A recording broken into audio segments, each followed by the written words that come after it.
Merci maman pour la santé libre au combien Jésus. Merci, merci. Y'a mon akangi le sako maman mote maman yatanga le sako maman mote maman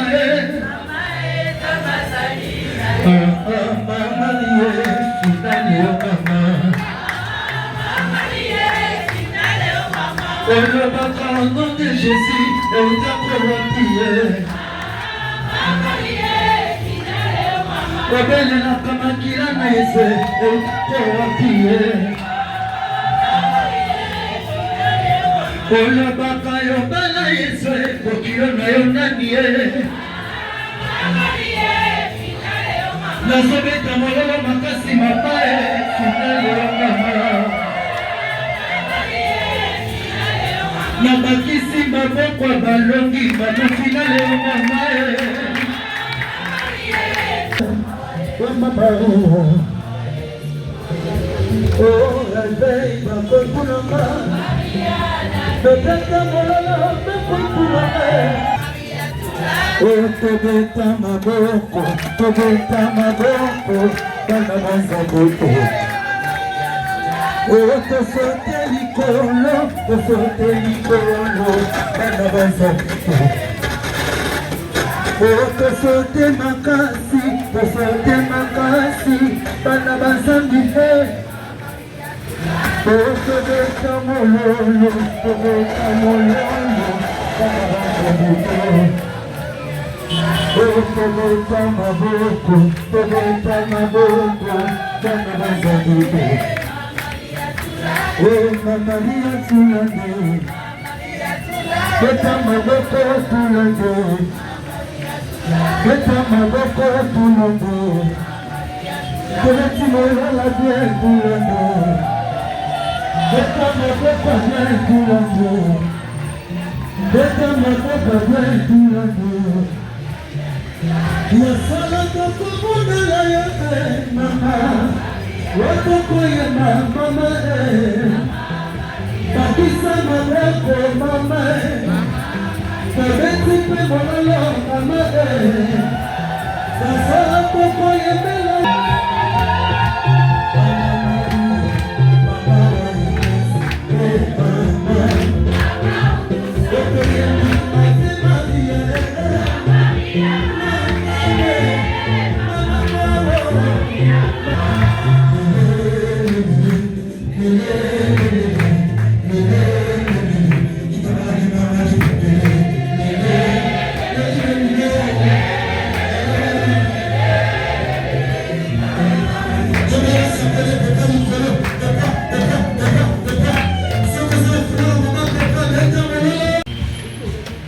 Mama afana kisika mwana mwana naye. Ndugu mutema na wewe uluka nini hawa? Ewe nini amboza ina ngoposa. Taka na bobo ina.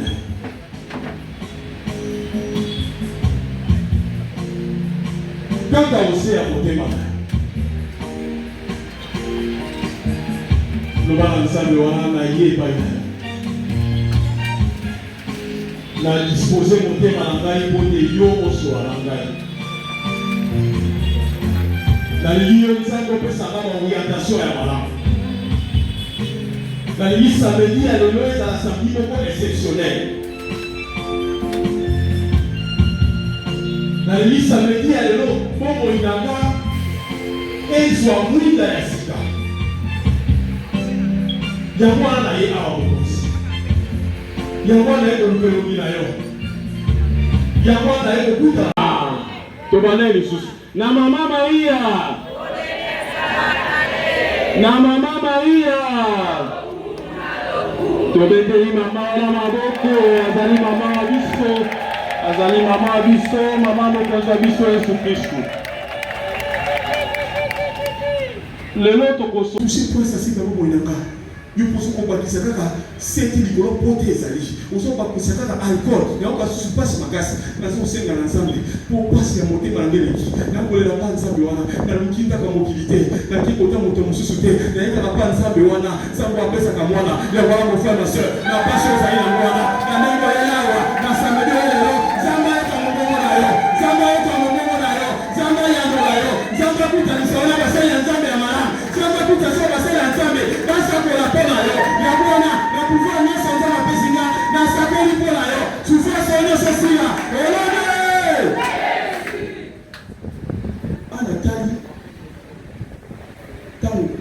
Mosali Nzamba sakoli pona ye ayambi yango na boyambi nyonso atelemi place nini abimi abanda kolela yoma mon frère ma soeur pasi ya motema kolela na yo ekimisa ndako Nzambe te kolela na yo ezongisa yo pa Nzambe ofungola motema no pa Nzambe po oloba ne makambo ya malamu tukamona pe kuna Moïse na Eli balelaki pe lisusu na nombre 11 1 tina 15 Moïse alelaki na ndenge nini ya kozwa décision.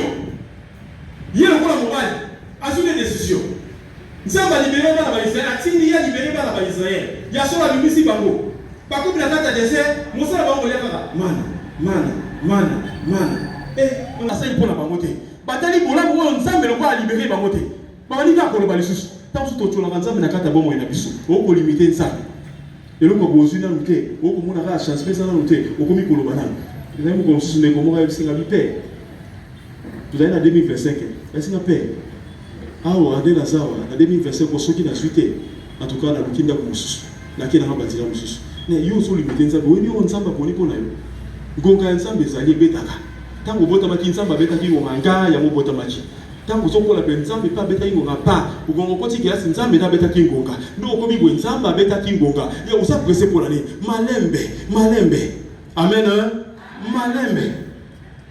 Bana Israël bazalaki nengwala bagangi ya solo bakomi kotola tolia kaka mana tolia poisson te tolia eloko mosusu te nzamba okikanda alingi azibwe Moïse ayemba bon papa eza nini tala nga navandaki na nga Moïse asoko bala nzambe nengwala nga navandaki na nga yo ponaki nga oyebisi nga nake libere bana oyo nakei kuna nakumbi bango de opesi nga mpe biloko pete bana oyo baza ebele nga nabotaki bango Moïse parle comme ça à Dieu akomi kolela defense tani azo solo na nzambe bana ebele baza bakuteki na pala ngai nde nini kaka boye okumisanga bango mpe okumisika bango oyebisi biso tokela mboka moko boye nga kuna yebita te azokuna yo oza kolela mpolani yakola na mon frère ma soeur songa akata motema mpe problème na yo oza yango wana problème oza yango wana tokotombola maboko na biso tokotombola liboko na biso tokotikanga mpa Yesu Kristu totikanga nyonso mpa Yesu Kristu kolela na biso totikanga mpa Yesu Kristu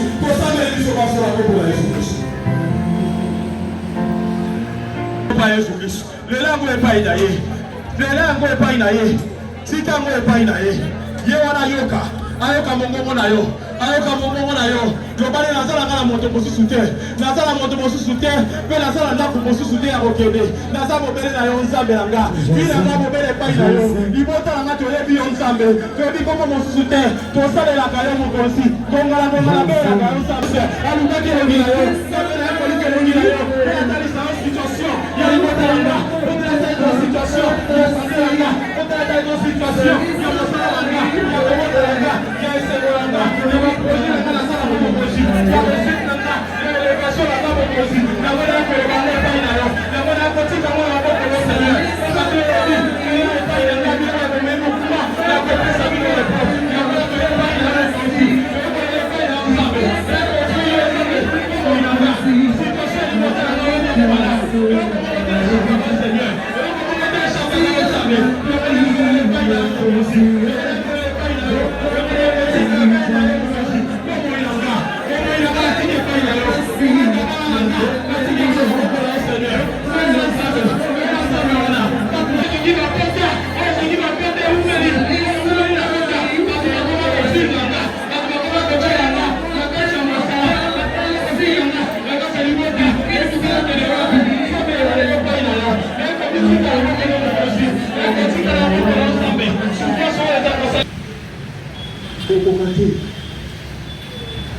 Okokate.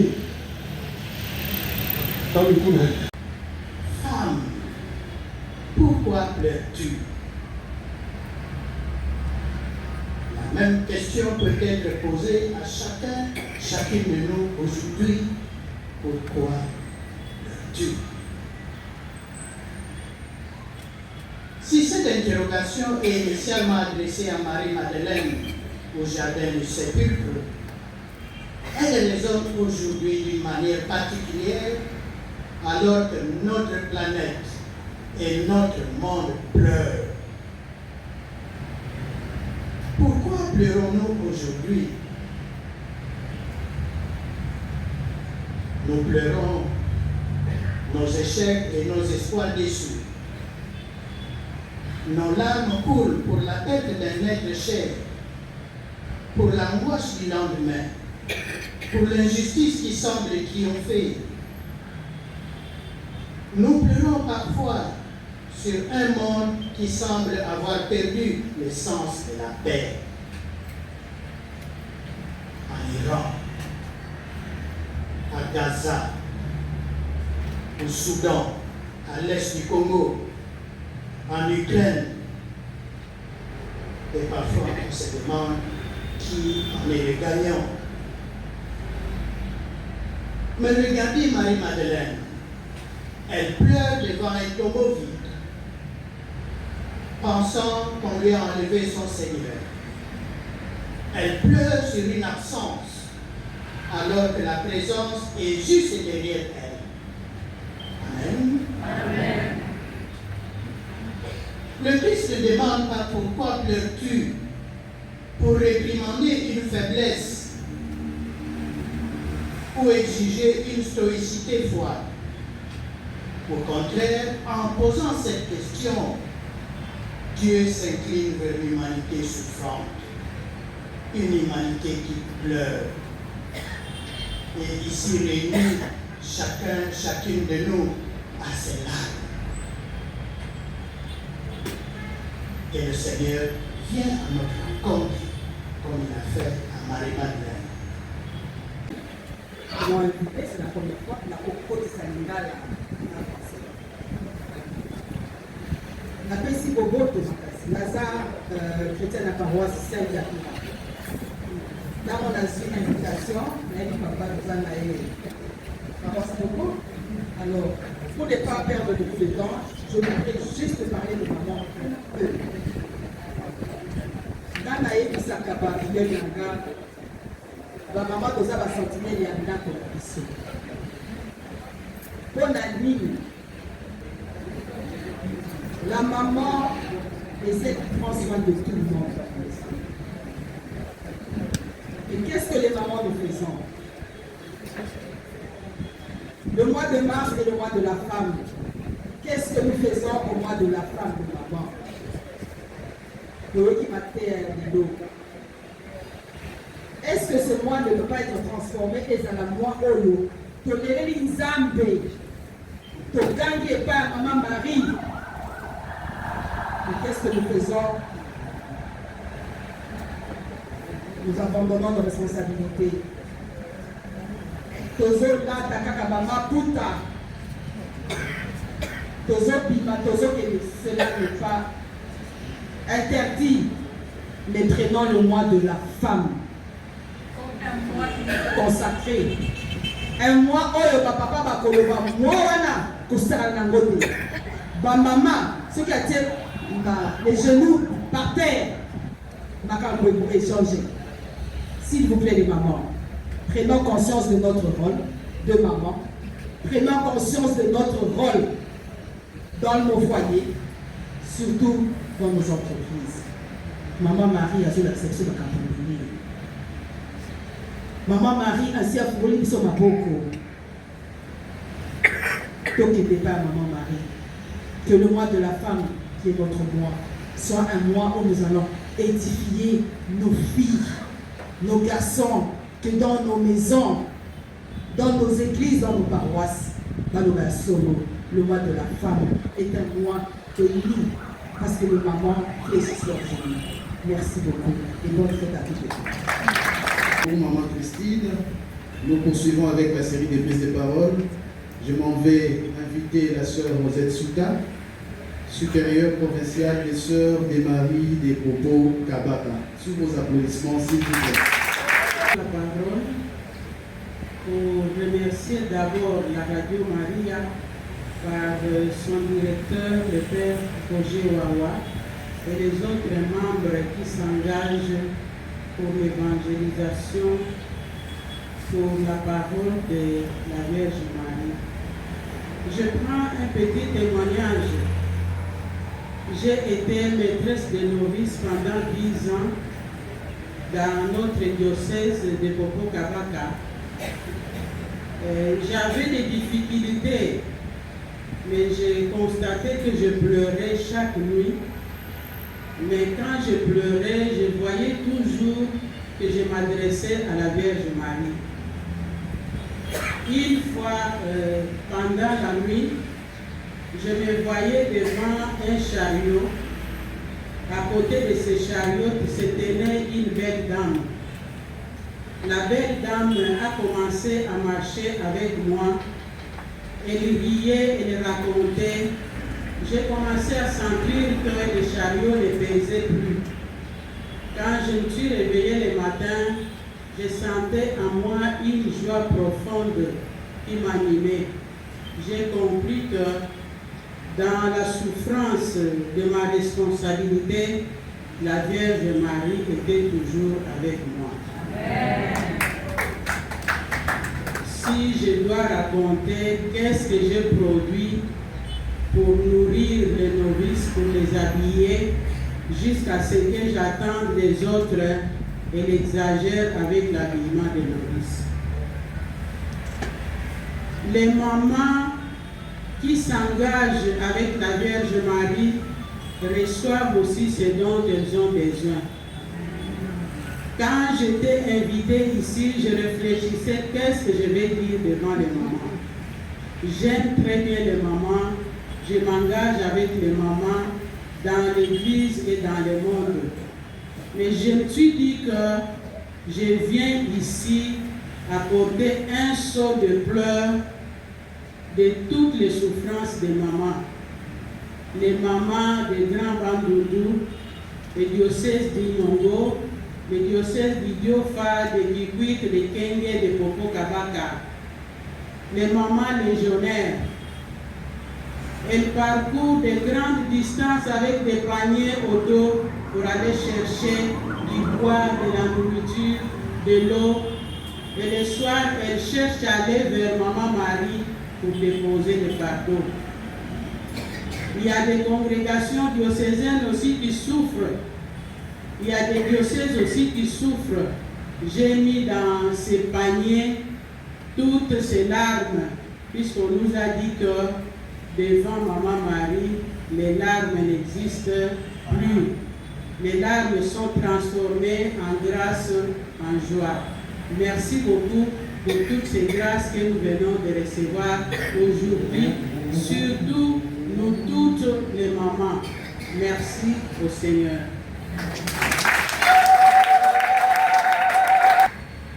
Nous invitons pour la dernière prise de parole, pour les comptes des confréries des Amis de Radio Maria, spécialement la présidente des cartes de la paroisse Saint-Côme et Damien, Maman Rose Massala. Je vous prie de venir. Pour la parole, Nazali nous représenter Maman Rose Massala, présidente de la carte Saint-Côme et Damien, la Mimosa. Nazali fait Maman Moukanisango, journaliste de formation et puis directrice.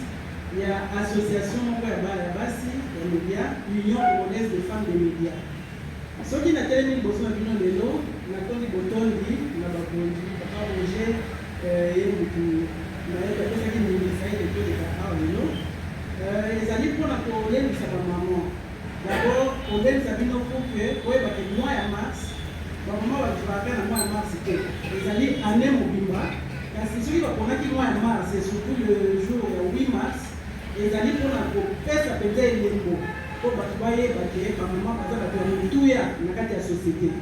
Mais on va plus sur la carte déjà dans l'Union congolaise des femmes de médias. On a formé par maman, on les mis à bango pour que pas baisser jamais ma boue. bayeba kobatela bana depuis komwana bayeba koresponsabilize na kosensibilize bana na ya basi na ya mibali po société etongamaka kaka na sexe masculin na sexe féminin epa na biso mpe toyebi ete nombre ya basi eleki mingi barapo ya mibali. Alors soki banéglige vraiment éducation ya bana basi ezali koboma société yango wana tobundanaka pour que badroit ya basi ezala respecté partout na basecteur nyonso na baniveau nyonso kobanda na ndako ti bana bazokola na classe ti ntango bakei na mosala tobundanaka mpe mpo basi bazwa bango mpe en compte ntango bazosala promotion bakofata promotion na misala basi oyo baza capable oyo baza na quelque chose de bien à donner à la société esengeli bakonzi bayeba promouvoir mpe bango po mokili na biso ekobonga kaka soki mwasi na mobali basimbani maboko. En tant que présidente ya CAR Saint-Pomé Damien na tondi lisusu botondi na bandeko nyonso balemisaki ngai mpona ndima responsabilité wana eza facile te tokokisi déjà une année kasi kuna mpe toza kobeta obelese te mpona rôle ya mwasi na kati ya famille na kati ya société toza kobunda pour que radio ya maman ekontinue kokende liboso toyebi ete devise ezalaka losambo libonza radio ya mama eyebana na yango kuna mpe toza kobundana na mwa binane na biso tokokisi kasi nayebi ke toza basuka te na milongo ya bato oyo baza kosala misala ya mama na yango natoni lisu botoni Maman sénatrice, vous levez à moi le plus. Les applaudissements. Je vois de l'autre côté Maître Yannick Koundoulado avec la communauté Christ et Lumière du Monde Renouveau Français. Les applaudissements, il est là. Sans oublier, enfin, Maître Landry Boussa. Encore des applaudissements pour clôturer. Merci à vous. Rapidement, nous passons la parole à Patrick Kouaba. 12h55 minutes et j'aurai que 3 minutes pour expliquer quelque chose. Midi pour Nabiso, Bana Mama Otomisa déjà, au Béréné Awa, na chapelle à Radio Marie. Communiqué Yayambo et Talibongo pèlerinage. On a fait au moins 2 ans. To Boutaka Sungo Bate, ainsi, année et le pèlerinage, les alliés Namandé Gué. Beaucoup date, les alliés le 20 mars. Vendredi 20 mars, pèlerinage. Disposition pratique pour l'Italie pèlerinage, au le 20 mars, les alliés Boy. De louer la bus T. Pour ça, en 2023, chaque confrérie de communauté pour la paroisse Sainte-Angèle. Ceux qui la paroisse aux alliés, confrérie des alliés, au pays au foot dans le transport. Paroisse Sainte-Angèle, les amis, arrêt et Fauban, ce que c'est qui colle. La Bible, arrêt Fauban. Juste dans les hôpitaux, et puis on a Saint-Angèle. Au petit problème, il y a eu beaucoup de problèmes des habités. Donc, pour beaucoup de la mission passe pour la paroisse Saint-Angèle à partir de 16h30. Pour la baille haute de maison, pour la tango, pour la télé, de Bandaya. D'abord, pour le Bandaya, Awa, le 17, le 18, le 19. À la chapelle de la Radio Marie, de 7h à 8h. Nous avons 3 jours ensemble, le 17, le 18, le 19. Et le mot de Sambo Justin, il y a mon alliance. Vous voyez bien, donc vous en avez pendant 3 jours, et c'est aussi ici le jeudi, le vendredi, dès que tout le monde est intention, la puissance de Mimi Yabo, Nangomba, Yamandé, Bébé. Donc, le commandant Ngoma Yaboutou, 16h, 16h30, le commandant déjà pour la prière ou de ça, la paroisse, Yaboyabiso, commandant. Donc, pour participer, les amis gratuits, assis, pour la commandant Ngomba, il y a des droits au profit à 2000 francs. Comme vous savez, vous mettez 2000 francs au profit à la pour la paroisse Saint-Angèle. Le père a des gros de Bona, Pabolata, pays la presse de la Radio Maria. Mais quand ce qu'on a mon colomalelo, bah il y a autre comme Matangomba, le moni, la maison déjà je crois, que vous avez déjà le téléphone, malheureusement, le téléphone est déjà. Donc vous avez tout quoi? Pour la autre comme Mata, pour reçoit et les beaux. Ils ont une carte enveloppe où ils ont la grâce. Quand a dit l'évêque, Monseigneur Jean Louana a bénéficié un mot, il y a la bénédiction finale, autre besoin, la Sima, il y a Missa. Le besoin, la Sima, Missa, la carte enveloppe pour un effort de carême, les alina, autocolant, autocobamba, la téléphone. Il dit que le baptême de la décoration, il y a un problème de la décoration, donc cela veut dire autocollant, les alina, pour la piso, Banson. Communiquer, Yami, Balé et message à Makasi, les alika que moi si et sengeli à tika na sima. Société na biso les gens ont besoin il y a Makasi ya basi mayele ya basi na besoin ya apport nyonso au moins ça veut dire ça pour na développement mboka. Na yango wana na kati ba famille esengeli ba mama to banda koyi to bana na biso ya basi dès le bas âge to privilégier éducation kaka ya bana mibali te kasi to eba ko tenir compte ya bana basi pe ba bénéficier na même rigueur, même amour et même accompagnement pour le développement ya bango moko parce que développement ya bango moko na ba bakaso pour éduquer moi c'est à dire pour éduquer nation ce qui moi c'est dès le bas âge à apprendre déjà pour prendre en charge à épiper que azali responsable ya bota ya société je crois que partout à Koleka à Kobandozo la case de Kona Muteki à Olakosale moi c'est sengeli ayeba nzela ya nzambe moi c'est sengeli ayeleka nzela ya kelasi moi c'est sengeli aspiré pe na kusala musala sala nyonso ya komi préparer nango pendant les études tango akoma na nini na kati ya société asala musala na ye wana et kosunga ye moko pe kosunga libota na ye sans oublier mboka parce que quand un citoyen ou une citoyenne est utile pour na ye moko akozala pe utile pour la société na biso ezali majoritairement composé na basi nde baza majoritaire na société na biso. Alors soki basi wana baza majoritaire na kati ya société bazali kozwa badron na bango en compte te oyeba ke société ekotikalaka obele bancal développement oyo tozo asidere nango tomonaka ngo te bamama bayeba kozala komi autonomiser bazala en mesure ya koproduire ce qui va leur permettre de bien vivre et puis ça va leur permettre de vivre leur famille et pourquoi pas toute la société.